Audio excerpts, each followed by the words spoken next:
সে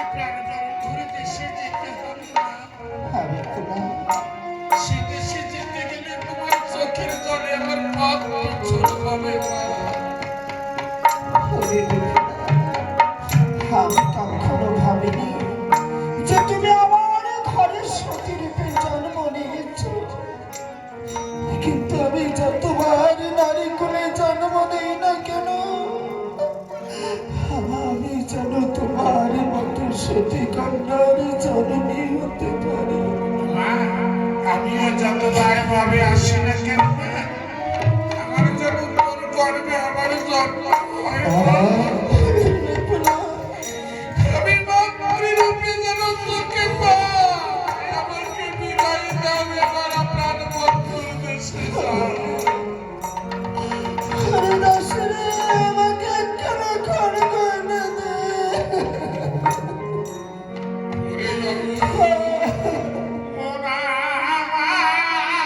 আমি কারবা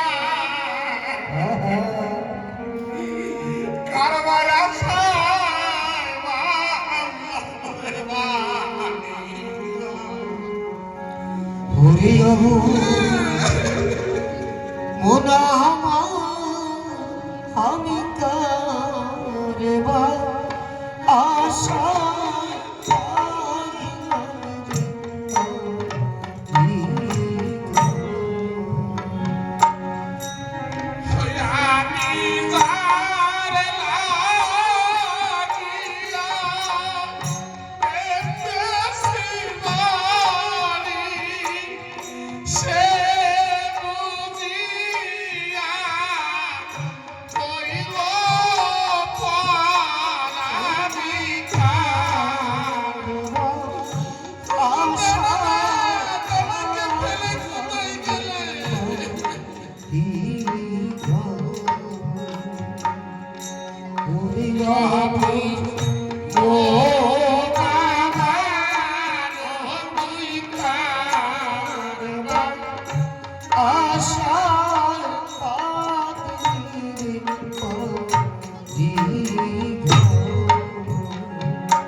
রে অবুঝ ও মানা তুই কার আশায়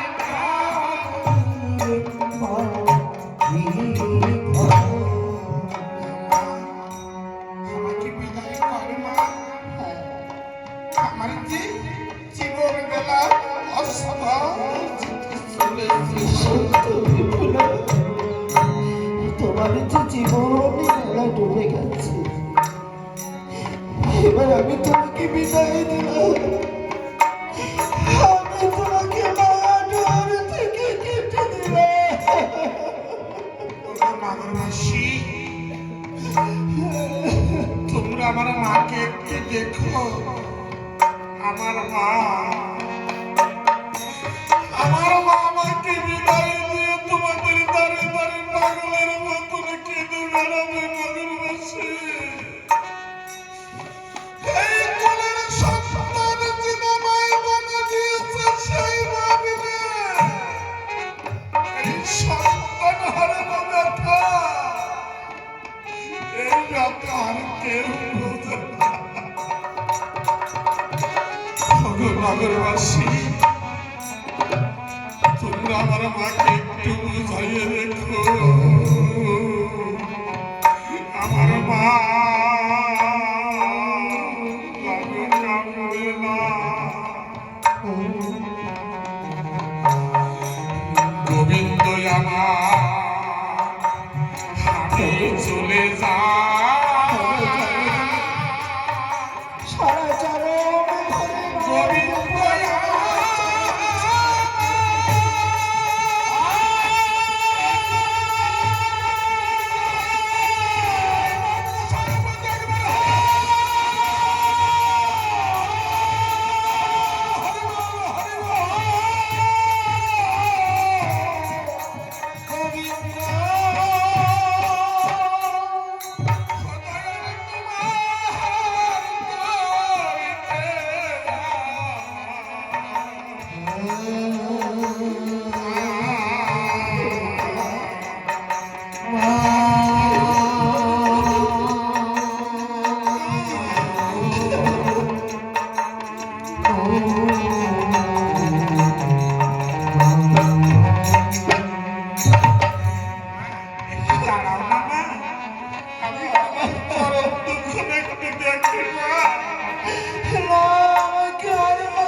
তুমি আত্মহত্যা কেন করছো মা? আত্মহত্যা যে মহাপা, একবার চেয়ে দেখো।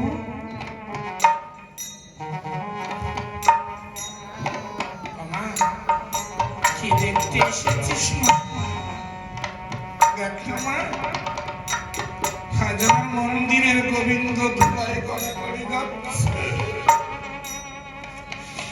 আর তোরা ফুল বসে হলো গোবিন্দ ছেড়ে চলে গেল। অভাগিনীর পুষ্প গোবিন্দের চরণে লাগলো না মা, আমাকে বিদায় কর। এ কি বলছো বেলা? কে বলেছে তোমার কোটে মৃত্যু হয়েছে? এই তো জ্ঞান হারিয়ে ধুলাই কথা করে যাচ্ছে। না না বেলা, আমি শুধুমাত্র দেখতে চাইলাম তোমার মনে প্রতি ভক্তি কত। ধন্য বেহুলা, তোমার জীবন ধন্য ওই তোমারই হস্তে পুজো হবে ধরার মুখে আমার। তাই পরীক্ষার তরে আমার বিষ্ণু তোকে অজ্ঞান করে রেখেছি। যাও মা, আমার পতিকে জ্ঞান ফিরিয়ে দাও মা। বেহুলা, এমন ভাবে তো সম্ভব না বেহুলা। তুমি এই নগর হইতে ভিক্ষা করে আর ওই রতি সতীর বাঘ হইতে পুষ্প চয়ন করি আমার পুজো করবি, আর তোর কর্মে আগে জ্ঞান মন্ত্র দিয়ে যায়। স্বামীর কর্মে দিলে পরে স্বামী রাম রাম করে দেখো। বেশ,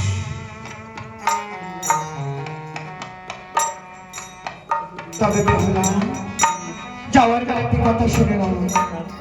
এই যে দিয়েছি জ্ঞান মন্ত্র তোমার এই কর্মে ছাত্র কলার মাঝে, সেই জ্ঞান মন্ত্র খানে বলা তোমার এই লহর বাসর বই